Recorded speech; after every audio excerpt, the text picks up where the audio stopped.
Imagine walking into your place of worship, um, a place that has looked and sounded and operated the exact same way for literally thousands of years. Right, something entirely predictable. Exactly. The language of the prayers, the way the people are seated, the sheer physical rhythm of the room. It's deeply ancient and intimately familiar. But today is different. Yeah, very different. Today, you open those heavy wooden doors, you step into the sanctuary, and instead of the ancient, unaccompanied chants in a Middle Eastern language you barely understand, you are just hit with a wall of sound. Oh, wow. Yeah. A massive, booming pipe organ is playing. A professional choir is singing in perfect harmony, and get this, they are singing in the local everyday street language. Which is just a massive sensory shock. Right, and to your left and right, men and women are sitting together. In 1818, in the city of Hamburg, Germany, that exact experience nearly tore a 3,000-year-old religion completely in half. It really was, it was a profound world-shattering moment for the people in that room. Because that organ, that choir, the language, those weren't just aesthetic updates. No, not at all. They were the visible, audible symptoms of an absolute theological earthquake. It was the sound of a community asking a really terrifying question, like, how do you keep an ancient identity alive when the modern world is suddenly forcefully demanding that you join it? Right. Do you build a massive, impenetrable fortress around your traditions to protect them from contamination? Or do you throw open the gates, let the modern world flood in, and allow that ancient tradition to fundamentally evolve? And that tension is exactly what we are unpacking today on this deep dive. We are exploring a masterclass in historical adaptation, which is the birth and evolution of Reform Judaism. It's such a fascinating topic. It really is. We are relying on a comprehensive set of historical, theological, and psychological notes today. And our mission is to look at how an intellectual movement from the 18th century took a highly rigid, all-encompassing legal system and completely re-engineered its source code. Shifting it into a flexible, modern moral philosophy. Exactly. But we aren't just here to talk about a religion. No, because what is truly compelling here is the mechanics of the change. It's about the why and the how. We're going to look completely impartially at how entirely different branches of the exact same faith look at the exact same ancient texts. And come to wildly different conclusions. Right. Wildly different, yet profoundly logical conclusions about survival. So this is a story about human psychology, the complex, messy negotiation of identity, and, how traditions either bend or break under the weight of history. So to you, the listener, I want to say this right up front. Whether you are deeply religious, aggressively secular, or somewhere totally in between, this historical blueprint is incredibly relevant. Well, absolutely. Everyone deals with this. Because every single one of us carries history. We all have family, traditions, cultural roots, or personal identities that we have to figure out how to balance with the realities of the modern world.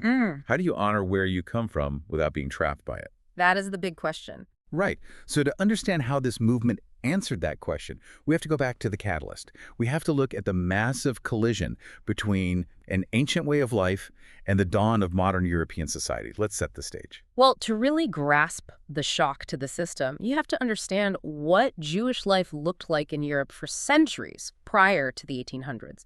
It was entirely defined by forced isolation. Segregation. Exactly. Jewish communities were legally and socially segregated into ghettos.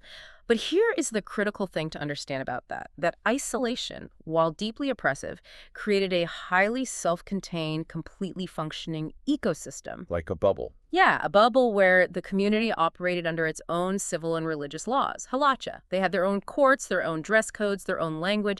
They were essentially a nation within a nation, entirely separate from the Christian majority surrounding them. But then the tectonic plates of European society shift, right? Yeah. We enter the period of emancipation. Right. Following the Enlightenment and the French Revolution, European governments slowly, haltingly begin granting Jewish populations civil rights. They are suddenly allowed to leave the ghettos, attend secular universities, enter professional guilds. Participate in broader society. Which sounds amazing. I mean, the walls are coming down. But the psychological and cultural whiplash must have been staggering. Think about a deep-sea diver who has been under immense pressure for a really long time. Oh, I like this analogy. If you bring them up to the surface too quickly, the sudden removal of that pressure is lethal. They get the bends. That is culturally what happened here. That is a brilliant way to frame it, actually. The removal of the pressure threatened to rupture the community. And this period, specifically from roughly 1810 to 1840 in Germany, becomes an absolute pressure cooker. The Jewish Enlightenment, right? Exactly, the Haskalah. Thinkers within the community are looking at this sudden, blinding freedom and realizing it is actually an existential threat because the surrounding European culture was intoxicated by reason, scientific inquiry, and individual liberty. Put yourself in the shoes of a young, ambitious Jewish person in Germany in the early 19th century. You finally, after centuries of your ancestors being locked out, have the legal right to attend a prestigious secular university. You want to become a doctor or a lawyer. Yeah, you want to be a citizen of the world. But the university holds its mandatory exams on Saturday, and Saturday is the Jewish Sabbath, a day where traditional law strictly forbids writing, traveling, or conducting business. It's a massive conflict. What do? Do you abandon your career dreams to keep the ancient law, or do you break the law to enter the modern world? And that exact dilemma was playing out in thousands of lives. And the result was massive attrition.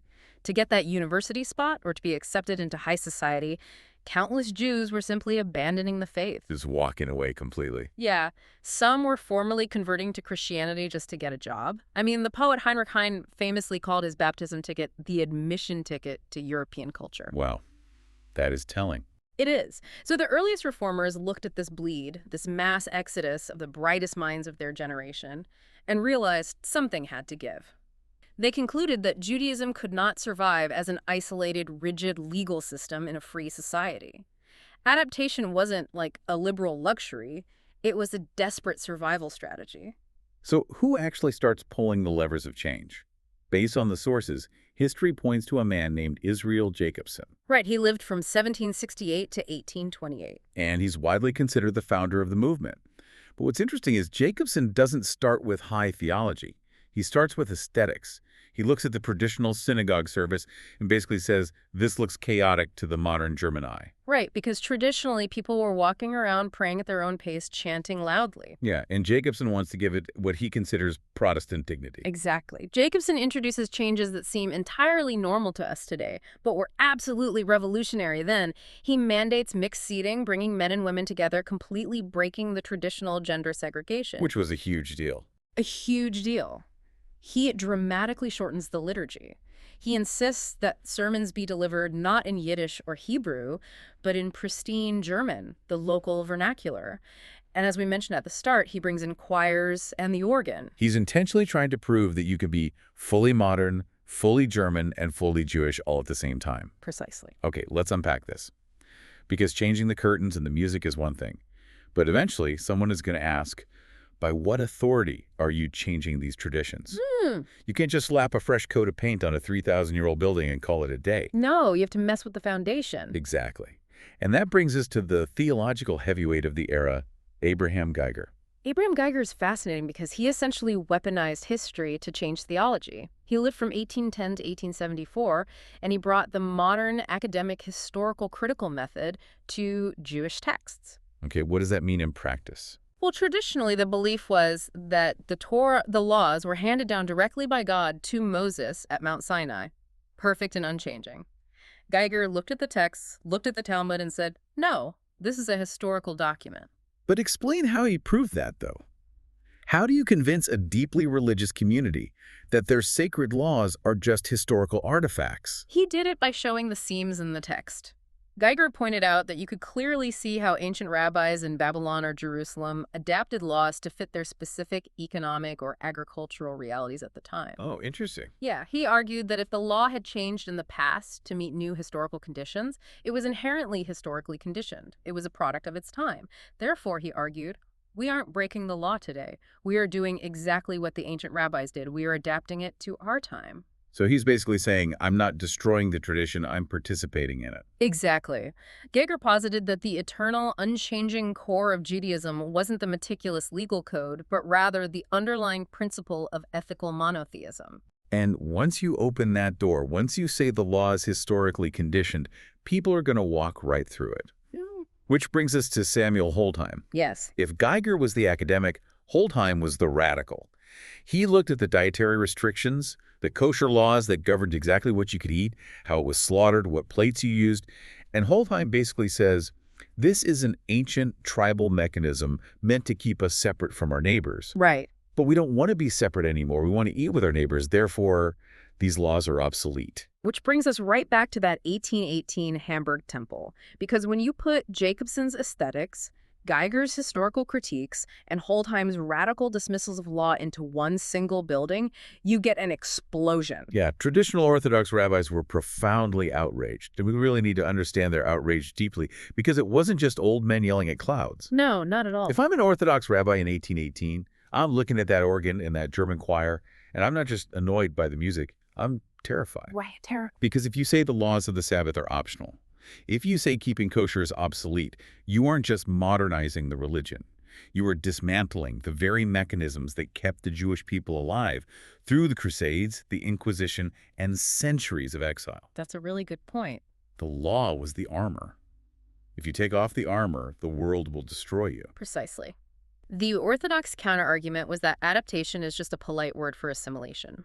They argued that by stripping away the unique, defining legal practices, Reform was initiating a slow-motion erasure of the Jewish people. And that tension sparked some major clashes, right? Oh, yeah. This led to a series of incredibly bitter, intensely debated rabbinical conferences in the 1840s. Reform rabbis gathered in cities like Brunswick and Frankfurt to formalize their changes. They debated whether Hebrew was strictly necessary for prayer. They debated the concept of the Messiah. Wait, the Messiah? How did that factor into this? Well, traditionally, the daily prayers included a plea for a literal Messiah to arrive, rebuild the temple in Jerusalem, and gather all the exiled Jews back to the land of Israel. Okay, so a physical return. Exactly. But these reform thinkers in the 1840s looked around and said, we don't want to return to a desert in the Middle East. Germany is our home. We are citizens here. So they fundamentally altered the theology. Wow. They shifted from praying for a person to bring them back to ancient Israel to striving for a messianic age, an era of global peace, justice, and human rights that they could build right where they lived, in Europe. That is a staggering theological pivot. You're completely redefining the ultimate goal of the religion. And it naturally leads us to the core shift in all the source material. Right, the shift from law to ethics. Exactly. If you are dismantling the legal code, and you are redefining the ultimate salvation of the faith, what is actually left? Right. How do you transition from a strict legal code to a flexible moral compass? This is the crux of the entire movement. Traditional Judaism operates as a comprehensive legal civilization built entirely around halacha, which translates to the way, or Jewish law. And halacha covers everything, doesn't it? Everything. It doesn't just tell you how to pray on the weekend. It governs civil law, criminal law, torts, damages, marriage, business ethics, what you can eat, and how you wash your hands. It is an all-encompassing framework for reality. Okay. Reform Judaism takes that massive legal structure and essentially says that was the scaffolding of the past. The actual building inside is ethical monotheism. Okay, I have to play devil's advocate here because this is where the logic gets a little slippery for me. If you take away the strict laws, if the dietary rules don't matter, if the Sabbath restrictions are optional, if the language is just whatever you speak locally, what keeps the religion from just becoming a generic philosophy club? Or a political action committee with nice music. Exactly. If the binding rules are gone, where is the actual religion? It's the most common and potent critique of the movement. The reform answer is found in the concept of tikkun olam, which means repairing the world. They argue that the beating heart of the religion was never the mechanical observance of ritual. It was always moral conscience. So the focus shifts entirely. Completely. The fundamental guiding question of a Jewish life changes. In a traditional halakhic framework, you wake up and ask, what does the law command me to do today? In Reform Judaism, you wake up and ask, what does my tradition teach me about living ethically and repairing the brokenness of the modern world? So it's a shift from obedience to engagement. And they justify this by pointing to a tension that has always existed inside their own ancient texts. If you read the Hebrew Bible, the Tanakh, there are two massive, sometimes competing voices. You have the priestly tradition and you have the prophetic tradition. Let's break those down because the distinction is vital. The priestly voice, found heavily in books like Leviticus, is deeply concerned with boundaries. The rules. Right. It is about ritual purity, the exact dimensions of the altar, the meticulous procedures for animal sacrifice, and the strict separation of the sacred from the profane.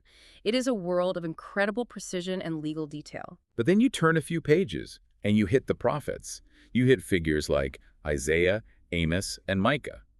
And these guys are not hanging out in the temple worrying about the exact measurements of the altar. No, they are out in the town square. Exactly. Screaming at the kings and the wealthy elite. Hmm. They are obsessed with justice, compassion, taking care of the widow and the orphan, and fiercely critiquing corrupt power structures. And this is where Reform theology finds its anchor. They heavily elevate the prophetic tradition over the priestly one. They point to the prophet Amos, who delivered a blistering message to the ancient Israelites, essentially speaking for God. What did he? He says, "I despise your feast days. I will not accept your burnt offerings. Let justice roll down like waters and righteousness like an ever-flowing stream." Wow. Yeah, so Reform thinkers read that and said, look, the ancient texts themselves are telling us that God cares infinitely more about social justice than ritual precision. So if you strip away the daily ritual laws of what you eat and what you wear, all that's left to prove your devotion to God is how you treat other people. That makes perfect logical sense. Does. But it completely changes the nature of the relationship between the individual and the divine. It fundamentally reinterprets the concept of the covenant. Yes. In traditional Judaism, the covenant at Mount Sinai is a binding legal contract. God gave the laws, and the Jewish people agreed to obey them. End of story. To use a modern analogy, the traditional view of the covenant is like downloading a piece of software and being hit with that massive terms and conditions contract. Right. You scroll to the bottom, you hit accept, and you are bound by every single clause, whether you fully understand it, whether you like it, or whether it's convenient. You obey it because that is the contract you signed. Exactly. But Reform Judaism looks at the covenant not as a static legal document, but as an ongoing, evolving partnership. It is a partnership in moral progress. And the mechanism that allows that partnership to evolve is the concept of personal autonomy. This is the direct intellectual inheritance of the European Enlightenment. Because they trust the individual. Exactly. Reform Judaism places immense trust in the individual. The belief is that human beings are endowed with reason and a moral compass, and therefore every individual Jew has a personal responsibility to study the traditions, reflect on them, and decide for themselves which practices elevate them morally and spiritually. But wait, hold on. Isn't the very definition of religion about binding yourself to something bigger than yourself? Sure, the word religion comes from leleger, to bind. Right. So if personal autonomy is the highest rule, and you just get to pick and choose whatever traditions feel good to you, aren't you just worshiping yourself? How do you prevent the entire religion from fracturing into a million individual, customized belief systems? It is the tightrope the movement walks every single day. The counter-argument from Reform theologians is that blind obedience isn't spiritually meaningful, it's just compliance. Okay, I can see that. They argue that an informed, deliberate choice to engage with the tradition, say, choosing to light Sabbath candles because it brings you peace rather than because you fear divine punishment, is actually a higher, more mature form of religious engagement. But you have to know what you're choosing. Exactly. The burden is on education.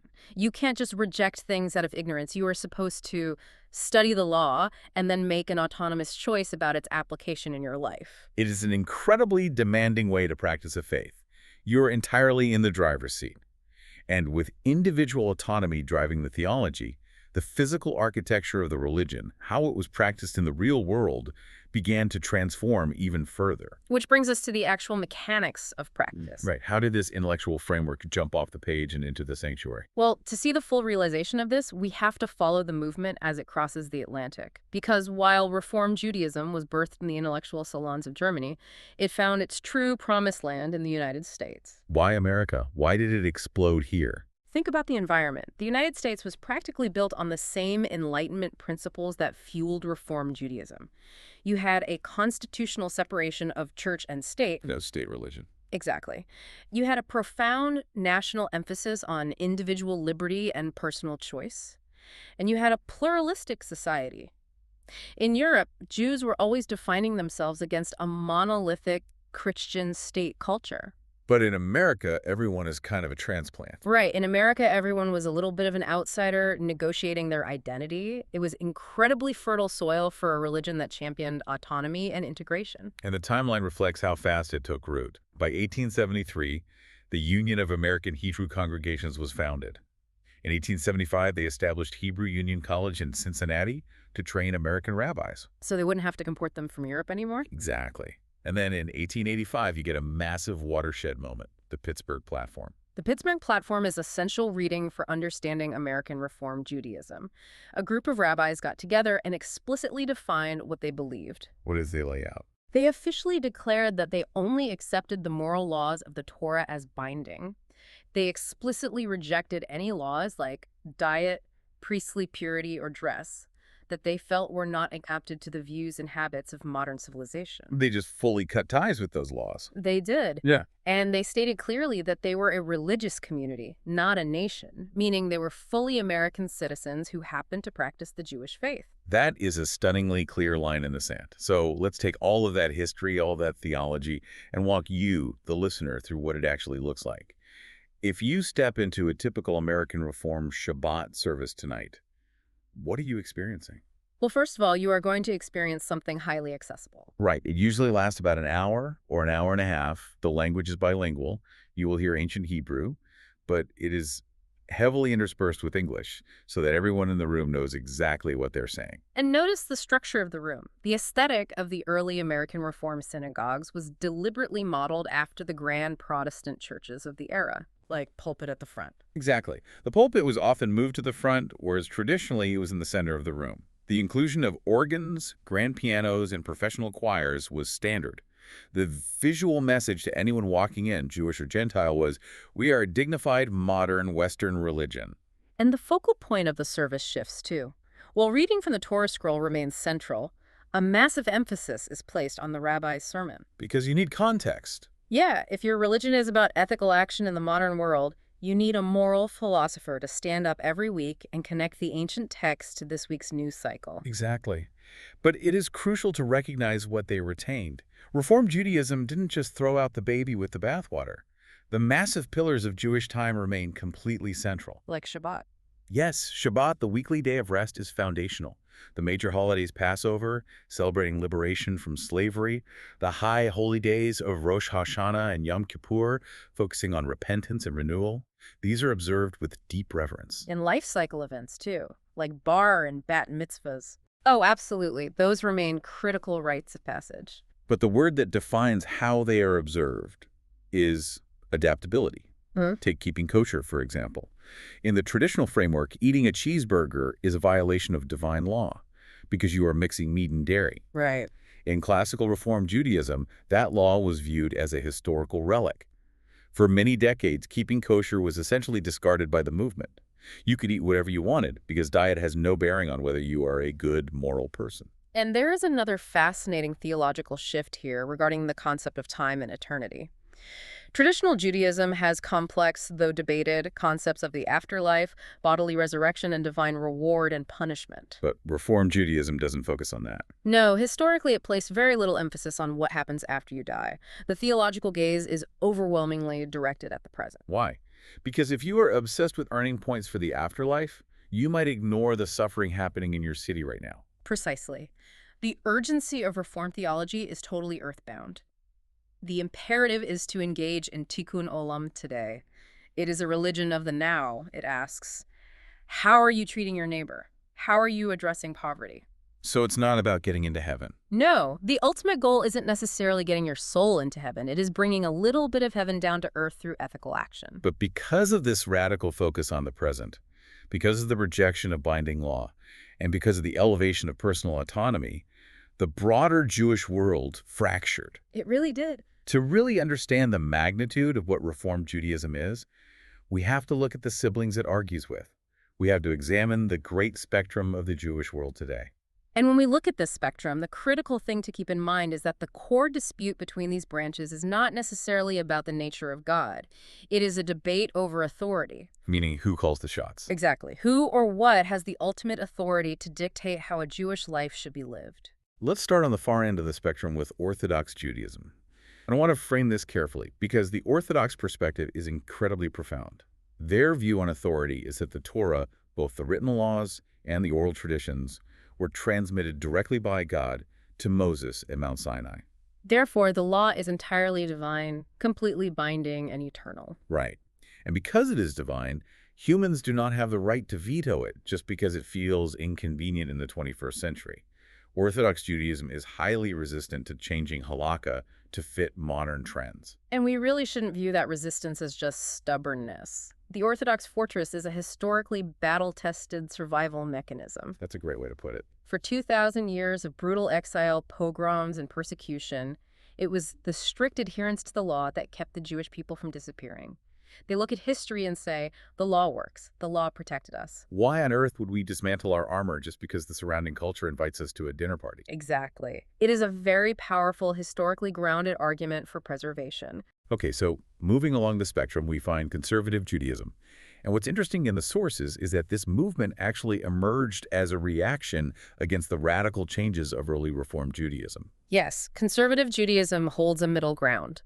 They believe that Jewish law is indeed binding. You should keep kosher. You should observe the Sabbath strictly. But they have some wiggle room. They acknowledge history. They believe the law has always evolved and can continue to be adapted, but only through careful, traditional, rabbinic interpretation and precedent, not through individual personal choice. So the legal framework remains the authority, but it has some built-in flexibility. Precisely. Then you have Reform Judaism, the Yeah. subject of our deep dive today. Their view on authority is that Jewish law was inspired by God, but entirely developed and written by human beings over centuries. Therefore, it is a historical document. It provides incredible moral guidance, but it is not legally binding. Ultimate authority rests with the individual's human conscience. And finally, to complete the picture, we have Reconstructionist Judaism, which was founded in the 20th century in America. They go a step further than Reform. They view Judaism fundamentally as an evolving civilization rather than a supernatural religion. It encompasses culture, language, history, and peoplehood. In Reconstructionism, the concept of God is often interpreted metaphorically or philosophically. And tradition has a vote, but not a veto. I love that phrase, yeah. So what does this all mean when you lay them out side by side? What strikes me is that every single one of these branches is looking at the exact same terrifying modern world, and every single one deeply believes that their strategy is the only way to save the faith. That is exactly what's happening. Orthodox Judaism believes the only way to survive the modern world is to preserve the tradition exactly as it was handed down. You maintain the fortress. Reform Judaism believes that if you don't adapt, the fortress will become a museum and eventually a tomb. They believe you have to carry the tradition forward by letting it evolve. And the Reform argument for this adaptation is intellectually robust. If an Orthodox thinker says you are breaking the chain of tradition, the Reform thinker replies, no, adaptations are tradition. They point to the most traumatic event in Jewish history, the destruction of the Second Temple by the Romans in the year 70 CE. This is a crucial historical anchor. Explain what happened there. Biblical Judaism for centuries was entirely centered around a single physical location, the Temple in Jerusalem. The absolute core of religious practice was the ritual sacrifice of animals by a hereditary class of priests. That was how you connected with God. That was how you atoned for sin. But in 70 CE, the Romans burned it to the ground, the temple was gone, the priests had no jobs, the sacrificial system was annihilated. By all historical logic, the religion should have died right there. Completely. But it didn't, because a group of brilliant thinkers, the early rabbis, executed an unimaginably massive pivot. What did they do? They essentially said, we don't have a temple. Fine. Every dining room table is now an altar. We don't have animal sacrifices. Fine. The words of our mouths, our prayers, will replace the sacrifices. Wow. They transitioned a centralized, geographically bound sacrificial cult into a decentralized, text-based, portable religion. It was a staggering theological reinvention. So the Reform argument is, don't tell us we can't change the language of the prayer book or let women read from the Torah. Our ancestors replaced animal blood with poetry to survive the Romans. We are just doing what they did to survive the Enlightenment. It is a brilliant intellectual defense. Yeah. You are valuing historical evolution, rejecting rigid authority, and elevating individual choice. And naturally, a religious system built on those specific pillars, autonomy, historical critique, social justice, is going to attract and cultivate a very specific psychological profile. Which brings us to a really fascinating dimension of this movement, the personality and culture of the Reformed Jew. It is incredibly interesting to think of a religion having a specific personality type. But if you look at who thrives in this environment, it requires a certain psychological makeup. You have to highly value intellectual curiosity. You have to possess an inherent openness to change and ambiguity. The environment rewards what we might call an energy of confidence and a desire for societal influence. Sociologists point out that the archetypes that resonate most deeply within this movement are the reformer, the philosopher, the educator, and the activist. People who want to push things forward. Right. These are individuals who crave a deep connection to history and community, but who physically bristle at being told to conform to rigid, unquestionable systems of authority. They want to be part of the story, but they demand the right to edit the script. And this ties directly into a foundational psychological view of human nature itself. In many religious traditions, including strands of traditional Judaism, there is a heavy emphasis on human frailty, the inclination towards sin, and the absolute necessity of strict legal boundaries to keep our darker natures in check. The law acts as a guardrail because humans basically can't be trusted. Right. But Reform Judaism flips that. It views humans not as inherently broken, but as fundamentally capable of incredible moral growth, rational thought, and social transformation. That optimistic view of human capability is the engine of the whole movement. If you believe humans are rational and capable of immense good, you don't need to govern every hour of their day with ritual laws. You trust them? Exactly. You shift the focus entirely away from personal guilt and strict ritual discipline, and you move it toward outward ethical engagement. The virtues that are elevated to the highest status in this culture aren't obedience and piety. They are justice, compassion, intellectual honesty, and taking active responsibility for the state of the world. And let's bring this right back to you, the listener, for a moment. Think about your own life, especially if you live in a massive pluralistic society where you are constantly bombarded by competing values. It's a lot to juggle. It is. You might want to honor your grandmother's memory, you might love the recipes of your culture, and you might want to feel connected to your ancestors.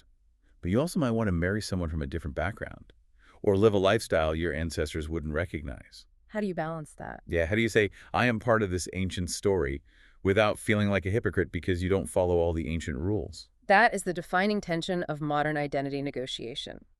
And for millions of people, Reform Judaism has provided the perfect vocabulary for that negotiation.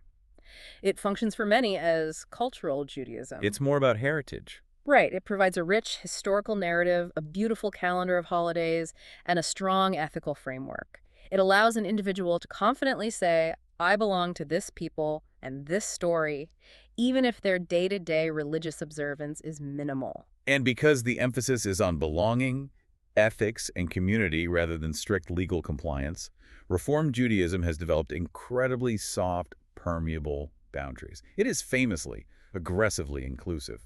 And that inclusivity is a major demographic driver. It is a primary reason why people convert to Reform Judaism. Really? Yeah. Sometimes, yes, it is for marriage and family integration, but very often it is because of deep ethical alignment. People are drawn to a religious community that doesn't just tolerate the modern world, but actively embraces it. The track record on this from the sources is clear. Reform Judaism has been a pioneer in inclusivity. They explicitly welcome interfaith families, ensuring that non-Jewish spouses feel valued in the community. They aggressively champion LGBTQ rights and visibility within the sanctuary. And crucially, they dismantle the patriarchal structures of leadership. In 1972, the American Reform Movement ordained Rabbi Sally Priesand, making her the first female rabbi ordained by a rabbinical seminary. They were also the first to ordain openly LGBTQ clergy. But we have to understand that this inclusivity isn't just about being nice or progressive. It is an active theological stance. How so? When your core belief is that every human being is endowed with reason and dignity, and your highest religious calling is the prophetic demand for justice, your boundaries naturally have to expand. You can't be hypocritical about it. Right. You cannot preach tikkun olam, repairing the world, while simultaneously excluding marginalized people from your own pulpit. The theology demands the inclusivity. Which is the perfect pivot to the real-world application of all this theory. Because if you strip away the daily ritual laws of what you eat and wear, all that's left to prove your devotion is how you treat other people. Exactly. And that theological pivot pushed this movement completely out of the synagogue and directly into the political sphere, We're talking about activism as religion. If we connect this to the bigger picture, when the prophets of the Hebrew Bible demand justice, they aren't asking for thoughts and prayers, they are demanding systemic change. They want action. So, the modern reform response is to engage directly in the political process. Activism essentially becomes a form of worship. The scope of their advocacy is massive. We're talking about deep institutional involvement in the civil rights movement of the 1960s. Reform rabbis actually marched alongside Dr. Martin Luther King Jr. And it continues today. Today, it involves fighting for immigrant and refugee rights, championing LGBTQ equality in secular law, lobbying for climate change action, and demanding racial justice. A prime structural example of this is the Religious Action Center of Reform Judaism, the RAC, located in Washington, D.C. This is an entire institution dedicated solely to translating Reform Jewish ethical principles into actual boots-on-the-ground policy lobbying. They aren't just giving sermons about a better world. No, they are drafting legislation, organizing voting drives, and testifying before Congress. It is the ultimate expression of shifting from the priest to the prophet. The altar is no longer just a wooden table in the sanctuary. The altar is in the public square, in the courts, and in the halls of government. But there is a massive historical irony happening right now, and it is arguably the most fascinating modern development in the movement. Right, because here's where it gets really interesting. If you look back at the 1800s, the early reformers like Jacobson and Geiger were stripping away rituals as fast as they could. They dropped the Hebrew, they dropped the kosher laws. They took off the traditional prayer shawls. They wanted the religion to look as Western, rational, and unmystical as possible. But today, if you walk into a modern Reform congregation, especially with younger millennials and Gen Z, they're bringing a lot of those old rituals back. It is a profound rebalancing, because pure, unadulterated rationalism can eventually feel a bit cold. It can lack spiritual texture. People want to feel something. Exactly. As younger generations seek deeper, more visceral spiritual connections and a more distinct sense of particular identity in a globalized world, there has been a massive resurgence of tradition. You hear much more Hebrew in a Reform service today than you would have 50 years ago. That's a huge shift. There is a renewed interest in practices like fasting, the wearing of kippahs and talatah, the prayer shawls, and even modern ethically driven interpretations of kosher dietary laws, like refusing to eat factory-farmed meat on religious grounds. They are reclaiming the mysticism and ritual that the early Enlightenment thinkers found embarrassing. But, and this is the absolute crucial distinction, they are bringing these rituals back, not as strict, terrifying legal obligations, but as meaningful, autonomous choices. Yes. A modern Reform Jew might decide to keep kosher, not because they believe God will strike them down if they eat a shrimp cocktail, but because they find the daily mindfulness of the practice spiritually elevating. Or they tie it to environmental ethics. It is the ancient ritual, but it is filtered entirely through the modern lens of personal choice. And that brings us to the ultimate, overarching psychological takeaway of this entire movement. It is the deeply held belief that Judaism is, at its core, an unfinished project. It is not a museum piece to be kept under glass and guarded. It is a living, breathing, evolving conversation. Which requires an incredible amount of intellectual honesty. It means you're allowed to struggle with the text. You're allowed to look at an ancient passage and say, this part is beautiful and speaks to my soul, but this other part reflects the biases of the Iron Age, and we are leaving it behind. You don't have to pretend it is all perfect. Exactly. You don't break when the wind blows, because your theology is designed to bend. The intellectual honesty to say, we have changed and we will continue to change, is really what keeps the tradition vital. So let's pull back and look at the massive journey we've taken today. We started with a community locked behind ghetto walls in 19th century Europe. We saw how the intoxicating, terrifying shock of sudden emancipation forced an existential crisis. And we watched brilliant minds like Geiger deconstruct ancient laws to save the soul of the religion. Shifting a massive legal civilization into a dynamic, ethics-driven movement. We saw how it crossed an ocean, thrived in the fertile soil of American liberty, and transformed into a culture that today champions social justice, embraces complete inclusivity, and fiercely protects the right of the individual to choose. And when you boil all of that history down, it is a masterclass in the universal human struggle of identity negotiation. Every single day, we are all faced with the question of what parts of our past we need to carry forward as a shield, and what parts we simply have to leave behind in order to grow. Which leaves us with a final, lingering thought for you to carry with you. We've seen that the Orthodox model of building a fortress to protect tradition is a beautiful, proven method of survival. But we have also seen that the Reform model, the willingness to radically alter the rules to stay relevant, saved millions from walking away entirely. It's two totally different paths to the same summit. Exactly. So look at your own life. Look at your family traditions, your cultural expectations, or even the institutions you cherish in your society. What are you currently desperately trying to preserve exactly as it is? Are you building an impenetrable fortress around it, terrified that if one brick moves, the whole thing will And collapse? is it possible that the only way to truly save the thing you love is to finally let it change?